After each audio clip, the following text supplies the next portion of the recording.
పరిశుద్ధ వాక్యం నుంచి మత్తయి సువార్త 6వ అధ్యాయం 9-10 మనం చదువుదాం. పరలోకమందున్న మా తండ్రి, నీ నామం పరిశుద్ధపరచబడును గాక, నీ రాజ్యం వచ్చును గాక, నీ చిత్తం పరలోకమందు నెరవేరినట్లు భూమి అందును నెరవేరును గాక. ఈరోజు మనము దేవుని యొక్క చిత్తమును గురించి మనం ధ్యానించడానికి ఆశిస్తున్నాం. ఈ అంశం 2 సందేశాలుగా దాన్ని విభజించి ఉన్నది. ఈరోజు దేవుని యొక్క చిత్తమును గురించి మాట్లాడడానికి నేను ఆశిస్తున్నాను. ఏమిటి దేవుని చిత్తం? జాన్ రస్కిన్ అనేటువంటి ఒక భక్తుడు ఇలా రాశాడు, if you do not wish God's kingdom, don't pray for it. దేవుని చిత్తమును, దేవుని రాజ్యమును గురించి మీరు ఇష్టపడడం లేకపోతే మీరు దాని గురించి ప్రార్థన చేయకండి. ప్రతిరోజు మనం ఈ ప్రార్థన, కొంతమంది అయితే ప్రార్థనల ముగింపులో ఈ ప్రార్థించి ఆశీర్వాదం ఇస్తారు. అంటే ఈ భక్తుడు ఏమంటున్నాడు, if you don't like to have God's kingdom, then you do not pray for it.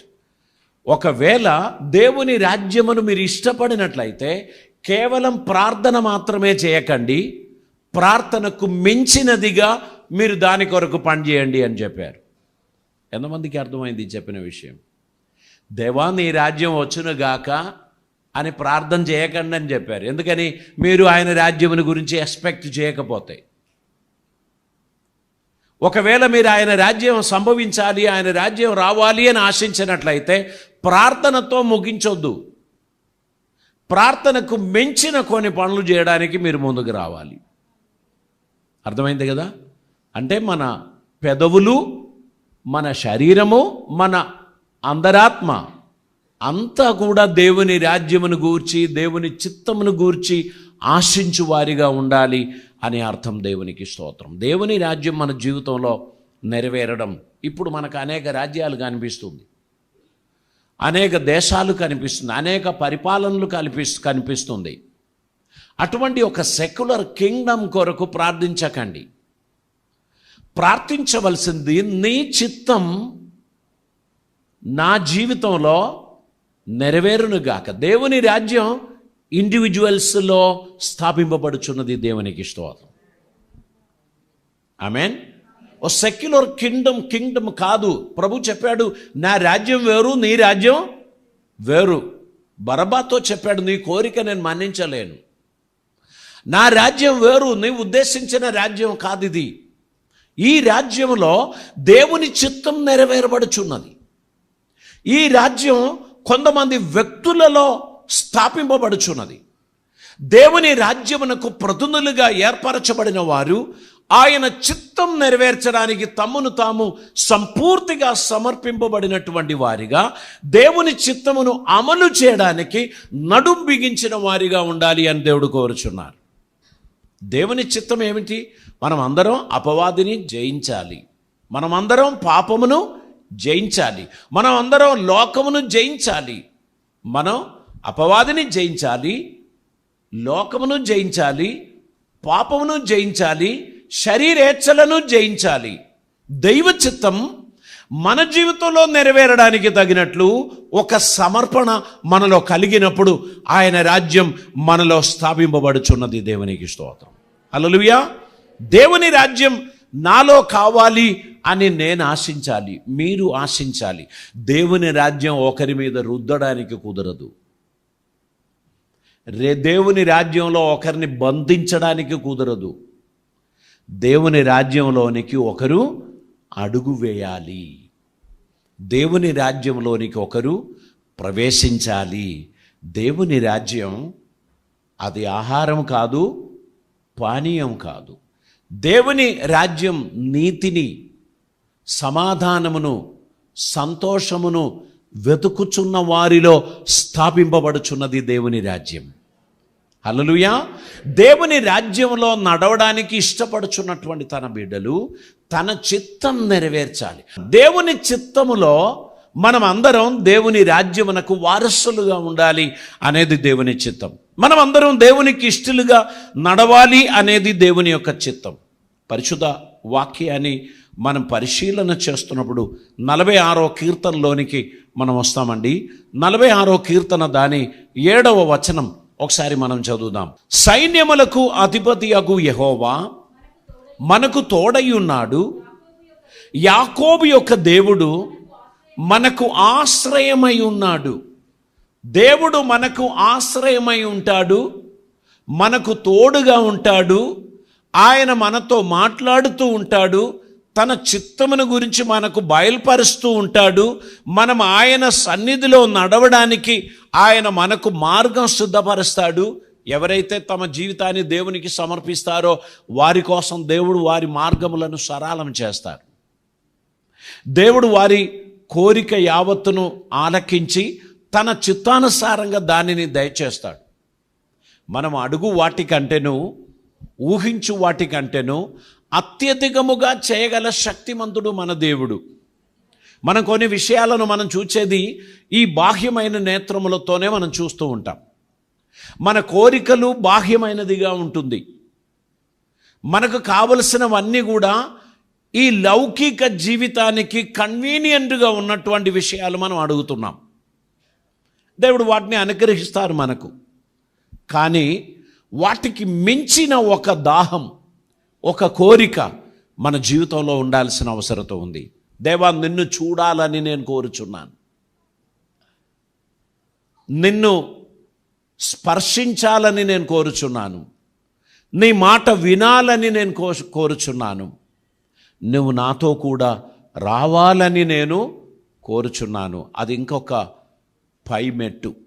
మన సహజమైన ఆ స్థానము నుండి ఒక మెట్టు పైకెక్కి దేవునితో సహవాసం చేయడానికి మనం ఆశించుచున్న ఆ కోరిక. దేవుడు మనతో కూడా. ఇమ్మానుయేల్, ఆయన పుట్టక మునుపే గబ్రియేల్ దూత వచ్చి చెప్పారు, దేవుడు మనకు తోడు అను. ఇమ్మానుయేల్ అని ఆయనకు పేరు పెట్టబడును. ఆయన మనకు తోడుగా ఉంటాడు. ఎల్లవేళలో మనకు ఆదరణకర్తగా ఉంటాడు, మనకు సహాయకుడిగా ఉంటాడు. కండిషన్ ఒకటే, మనం ఆయనకు అవైలబుల్గా ఉండాలి. తప్పించుకొని తిరిగే పరిస్థితి మన జీవితంలో ఉండకూడదు. దేవా, ఒక 15 నిమిషాలు ఇక్కడ ఉండు, నేను పోయి ఒక పెగ్గు కొట్టి వస్తా, ఆ తర్వాత మనం పోదామంటే బాబు నేను నీతో కూడా రాలేను. నీతో కూడా నేను రావాలి అని అనుకుంటే నువ్వు నాతో కూడా ఉండడానికి ఇష్టపడాలి. నా ప్రెసెన్స్ నీకు ఉండాలి. నీవు నా వాక్యం వింటూ నా మాటలో నడవడానికి నీకు ఇష్టం లేకపోతే you don't waste your time. దేవుని సమయం మనకు అనుగ్రహింపబడినప్పుడు వాటిని విలువైనదిగా మనం భావించాల్సినటువంటి అవసరత ఉంది. దేవుని సమయం మనకు అనుగ్రహిస్తే అది గొప్ప భాగ్యమని మనం ఎంచుకోవాలి. కొన్నిసార్లు మనం కొందరితో అంటాం కదా, మీ అమూల్యమైన సమయం ఇంతసేపు మాకు ఇచ్చినందుకు మేము ధన్యులం కదా, మీ విలువైన సమయం ఈ నా కోసం మీరు స్పెండ్ చేసినందుకు నేను సంతోషిస్తున్నాను. దేవుడు మన జీవితంలో తన అమూల్యమైన సమయం మనకిచ్చాడు. అఖిలాండమును సృష్టించిన సృష్టికర్త తన్ను వెతుకుచున్న బిడ్డలకు అందుబాటులో ఉండడం, తనకు మొరపెట్టుచున్న వారి మొర ఆలకించడం, వారితో ప్రతిస్పందించడం. సో మనం అవైలబుల్గా ఉన్నప్పుడు మనం అందరికీ అందుబాటులో ఉంటాం. దేవునికి ఉన్న ప్రత్యేకత, ఆయన 24/7 అవైలబుల్గా ఉన్నాడు. హల్లెలూయా. మనం ఎప్పుడు మొరపెట్టినా మీ మొర ఆయన ఆలకిస్తాడు. ఎందుకు తెలుసా?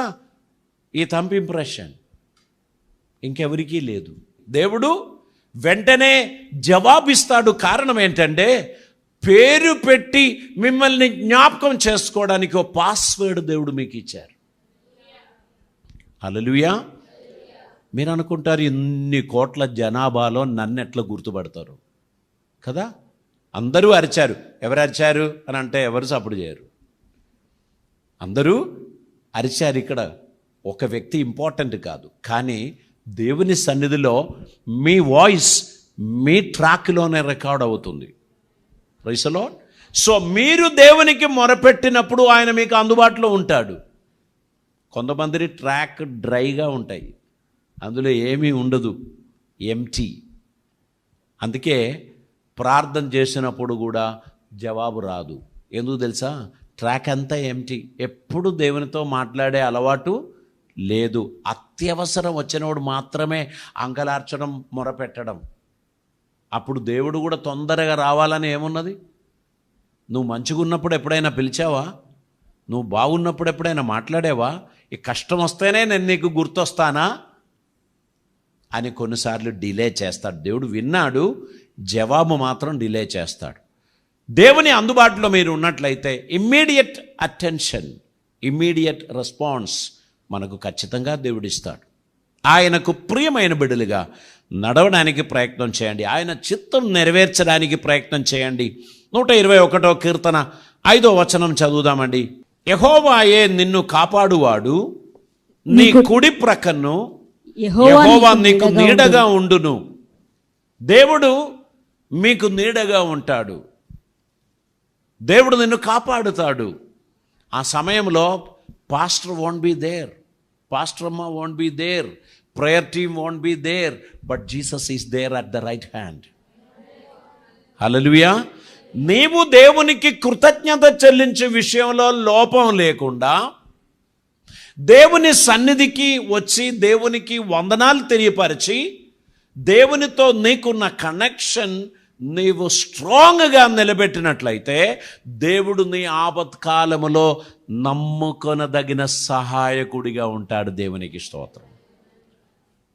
వాస్తవంగా ఆ ప్రియ సహోదరి ఈరోజు ఇక్కడ నిలబడి టెస్టిమనీ చెప్పారు. ఆమె జరిగిన యాక్సిడెంట్, ఆ 2 వెహికల్స్ వాటి ఫొటోస్ పంపిస్తూ ఉంటే ఒక వెహికల్ గుర్తుపట్టనంతగా మంట పైకి ఎగిరి కాలిపోతుంది. అది వీరి ఇన్నోవా కార్.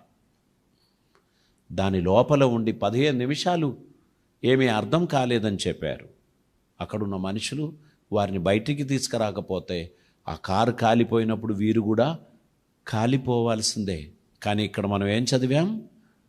దేవుడు నీకు తోడై ఉన్నాడు, యెహోవాయే నిన్ను కాపాడువాడు, నీ కుడి ప్రక్కన నీకు నీడగా ఉండును. ఇశ్రాయేలును కాపాడువాడు, కునుకడు, నిద్రబోడు. దేవునికి స్తోత్రం. ఆ ఇన్సిడెంట్ తర్వాత దేవునిపై ఉన్న ప్రేమ, అభిమానం డబుల్ అవ్వాలి, త్రిబుల్ అవ్వాలి. ఇంకా ఆయన పనిని ఏనాడు నిర్లక్ష్యం చేయకూడదు. ఒకవేళ రిబ్స్ ఇరిగి, బోన్ ఫ్రాక్చర్ అయి, హెడ్ ఇంజురీ అయి నిమ్స్లోనో ఇంకేదైనా హాస్పిటల్లోనో ఒక 1 నెల రోజులు ఉండి ఆ తర్వాత వచ్చి మళ్ళీ ఒక 3 నెలలు రెస్ట్ తీసుకొని అలా ఉంటే మన లైఫ్ ఏమైపోయేది కదా? దేవుడు అనుమతించలేదు. దేవుడు కృప చూపాడు. దేవుడు తన ప్రణాళికలో ఆ ప్రియ కుటుంబాన్ని భద్రం చేశాడు. ఎన్నో యాక్సిడెంట్స్ ప్రతిరోజు మనకు వినబడుతుంది. దేవుడు తన అపారమైన కృపలో ఆ కుటుంబాన్ని సంరక్షించినందుకు నేను దేవునికి వందనాలు చెల్లిస్తున్నాను. దేవుడు తన చిత్తం మన జీవితంలో నెరవేర్చుచున్నాడు. చూడండి, దేవుని చిత్తం మనం గ్రహించటానికి, ఆయన చిత్తం మన జీవితంలో నెరవేరడానికి తగినటువంటి ఒక సమర్పణ మనకు ఉండాల్సినటువంటి అవసరం ఉంది. ఆయన నిన్ను విడువడు, ఎడబాయడు అని సెలవిచ్చాడు. ఆయన మాత్రం ఆ మాట నిలబెట్టుకుంటాడు. అయితే మనం కూడా ఆయనను వదిలిపెట్టద్దు. ఎప్పుడో కష్టం వచ్చినప్పుడు ఆయనను పట్టుకోవడం, అవసరం తీరినప్పుడు వదిలేయడం, అంతే కదా. కొన్నిసార్లు ఇది ఫుల్ ప్యాక్ ఉంటుంది, గ్రౌండ్ అంతా ప్యాక్ ఉంటుంది.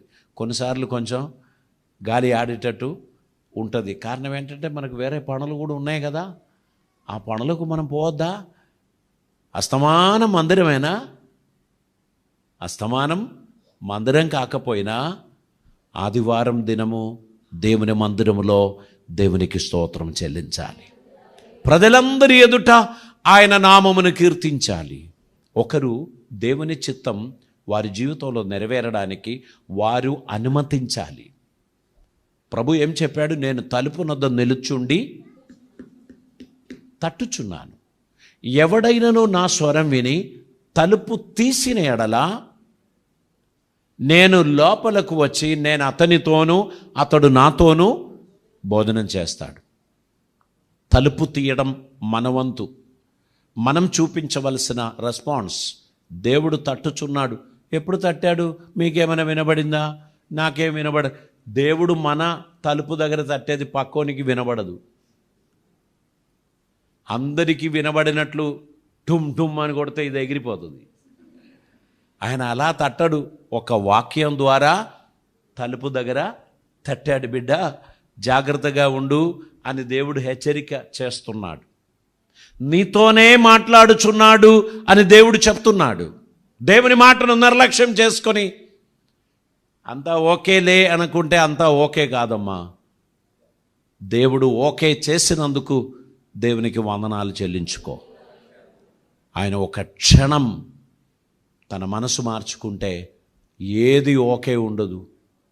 కనుక దేవుని సన్నిధిలో కృతజ్ఞత కలిగి ఆయనను వెంబడించడానికి మన జీవితాన్ని మనం సమర్పించాల్సినటువంటి అవసరం ఉంది. ఆయన అనేక సందర్భాల్లో మనతో మాట్లాడాడు. అనేక సందర్భాల్లో తన చిత్తంని గురించి మనకు తెలియపరిచాడు. ఇటు నుంచి వింటున్నాం, ఇటు నుంచి వదిలేస్తున్నాం. లోపలికి వచ్చినప్పుడు మనం అంటాం, ఎంత ప్రశాంతత, ఏసీ ఉన్నందుక, అవునా, కుర్చీలు ఉన్నందుక. ప్రశాంతత దేవుని సన్నిధి ఉన్నందుకే.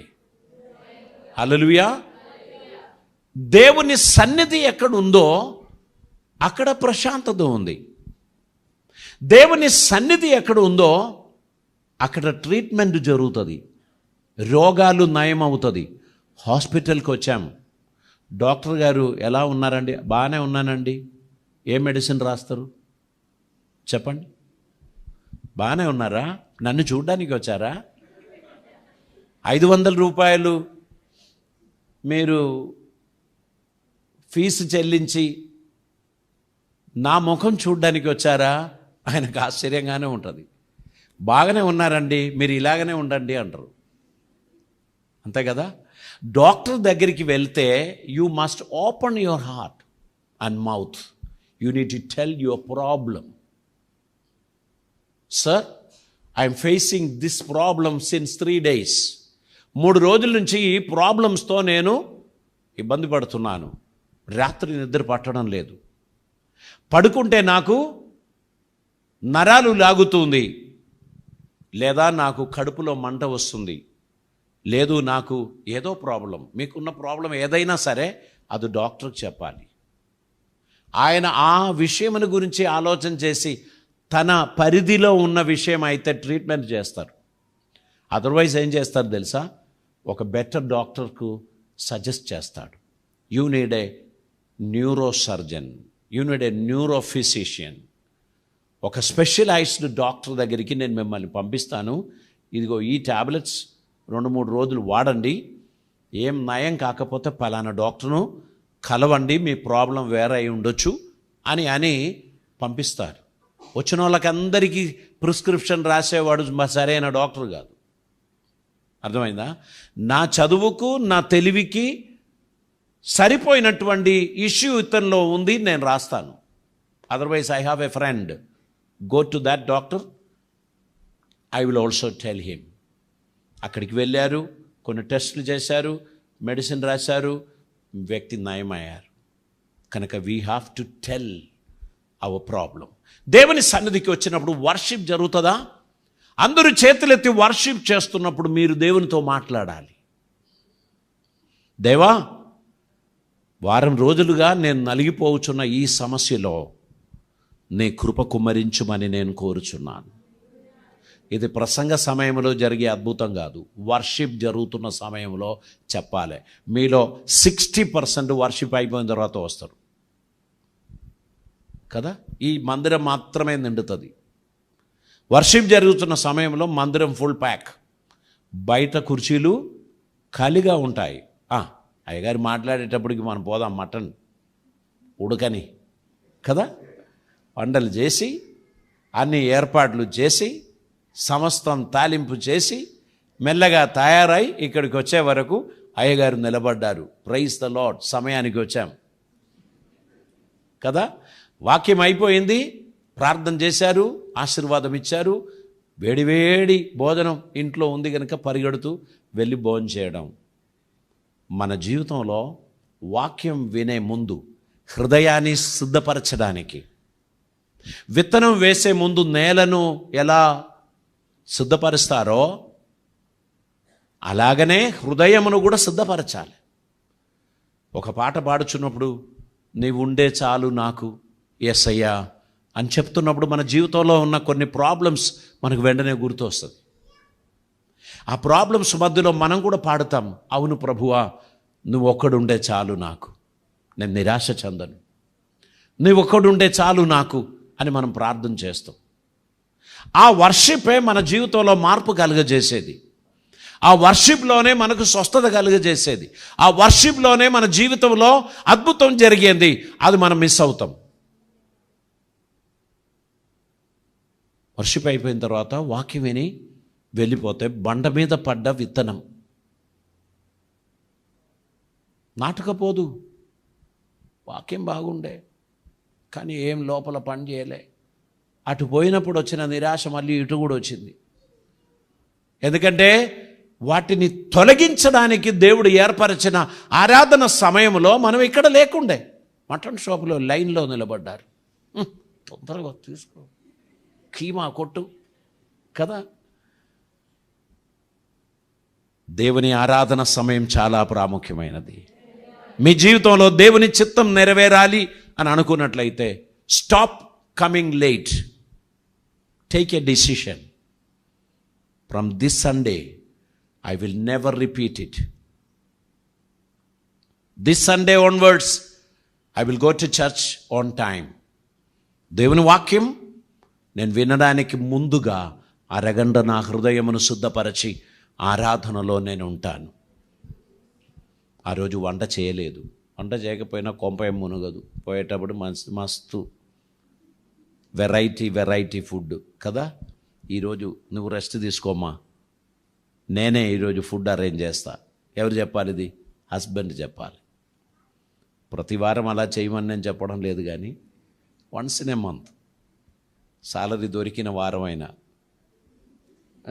ఫ్యామిలీకి ఒక సంతోషకరమైన సమయం, కాసేపు మనం ఎక్కువగా దేవుని మందిరంలో గడుద్దాం, ఆ తర్వాత వెళ్ళి భోంచేద్దాం అని ఆరాధన మందిరంలో సమయం గడపడానికి ఉన్న ఒక సమర్పణతో మందిరానికి రావాలి. వాక్యం వినాలి. Thank you Jesus, you touched my heart. నువ్వు నన్ను తాకినందుకు స్తోత్రం. నా హృదయాన్ని తెప్పరిల్ల చేసినందుకు స్తోత్రం. నా మస్టు కరిగ తీసినందుకు స్తోత్రం. కొన్నిటికి గుడ్ బై చెప్పడానికి నాకు సహాయం చేసినందుకు స్తోత్రం. అదేనండి దేవుని చిత్తం. దేవుని చిత్తం మీరు రేమండ్ సూట్ వేసుకొని మందిరానికి రావాలనేది కాదు. You must have a clean heart. శుద్ధి చేయబడిన హృదయం, కల్మషం లేని మనసు మీరు కలిగి ఉండాలని దేవుడు కోరుచున్నారు. ఎన్ని వేల విలువ కలిగిన బట్టలు వేసుకున్నారు, అది దేవుడు పట్టించుకోడండి. మీ హృదయం అది పవిత్రమైనదిగా, కృతజ్ఞత కలిగినదిగా ఆయన సన్నిధిలో మీరుంటే ఆయన ఆనందిస్తాడు. మీరేదైనా అడగండి, అది మీకు ఇస్తాడు. మొదట ఆయన రాజ్యమును నీతిని వెతకండి, మిగిలినవన్నీ ఆయన మీకు ఇస్తాడు. దేవునికి స్తోత్రం.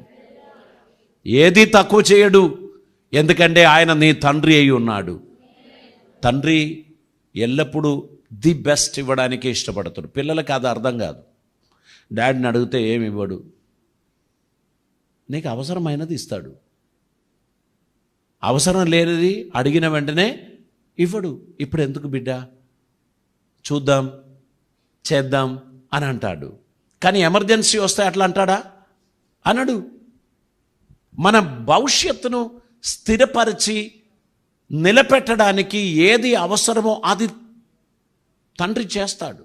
దేవుడు కూడా మనకి ఏది ఉత్తమమో వాటిని చేస్తాడు. అడిగినవన్నీ మనకిస్తే మనం వేస్ట్గా అయిపోతాం. అడిగినవన్నీ ఇవ్వకూడదు, అవసరమైనది ఇవ్వాలి. Praise the Lord. అవసరమైనది ఇచ్చినప్పుడే మనం సక్సెస్ఫుల్గా ముందుకు వెళ్తాం. అవసరం లేనిదన్నీ కుప్ప చేసి పెట్టామనుకో, మళ్ళీ దాన్ని క్లీన్ చేయడానికే చాలా టైం పడుతుంది.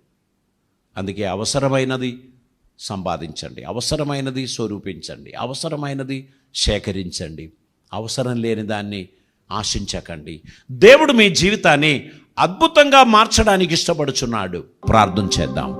పరిశుద్ధుడైన తండ్రి, కృపామయుడైన దేవా, నీకు వందనాలు. ఈరోజు నీ చిత్తమును గురించి ధ్యానించడానికి మాకు కృప చూపినందుకు స్తోత్రం. మా జీవితంలో నీ చిత్తం నెరవేరును గాక. నీ చిత్తమునకు మించినది ఏది మాకొద్దు ప్రభువా. నీ చిత్తములో మమ్మల్ని స్థిరపరచమని ప్రార్థిస్తున్నాం. కృపలతో నింపమని, అద్భుతములు జరిగించమని, నీ రాజ్యం మా జీవితంలోనికి వచ్చును గాక. మీ చిత్తం మా జీవితంలో నెరవేరును గాక. నీకు ఇష్టలుగా నడవడానికి ఇదిగో మమ్మల్ని మేము సమర్పిస్తున్నాము తండ్రి. నీ కృప ద్వారా మమ్మల్ని ఆదరించమని, కరుణించమని, కృప చూపమని, ప్రతి ఒక్కరిని దీవించమని, ఈ ప్రియ బిడ్డలు ప్రత్యేకింపబడిన వారు, వారిని నువ్వు ఎలా ఆశీర్వదిస్తావో ప్రూవ్ చేయమని, వారి జీవితంలో రుజువుపరచమని ప్రార్థిస్తున్నాం.